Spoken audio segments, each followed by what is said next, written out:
یوازې دا بابا زنه په لاس خپلو څارویو ته نه دی ناست. د ده په څېر ټول د څارویو خاوندان ان له سهار راهیسې خپلو څارویو سره په دې تمه ناست دي چې خرڅ به شي. خو ورځ په ختمېدو ده، ناهیلي خپلو کورونو ته روانېږي. د څارویو منډاهي ته خلکو زرګونه څاروي خرڅ لپاره راوستلي، خو یوازې خپلو څارویو تماشه کوي او هیڅ اخیستونکی یې نه ښکاري.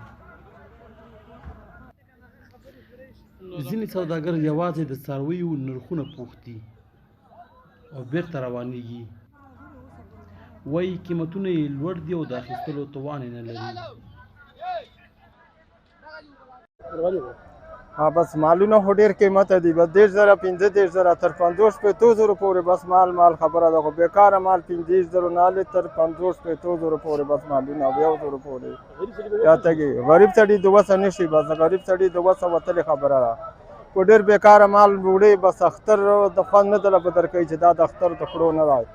خو نه یک وړې بس یاره همدغسې هلته قیمته دي، دا نور خو ښه مال قیمته ده. نو سږکال ریټونه دغه دي زموږ په 11,000 روپۍ 3 میاشتې مخکې ایښي شي، دا 3 میاشتې دغه وله ورکړې ساتنه، اوس هغه خپلې پیسې نه کړه. نو دې ته ریټونه تېز ته یې که لږ کم ته یې نو خلکو خو چې لږ وس یې وای خو یو چا هم نه پرېښود، مخکې ته هم نه پرېښود. خو مونږ پوهېږو چې دا اوس مونږ له تاوان راکوي، دا د بېوسۍ نه راکوي. چا وس شته نه دی، دومره سرمایه ورسره شته نه چې دا یو اختر په یو ښه مراسمو ځان له برابر کړه. د لوی اختر په رارسېدو سره د څارویو بیې ډېرې لوړې شوي دي او هیڅوک یې د اخیستلو توان نه لري. پژواک خبري اژانس د پیښو رښتینې هنداره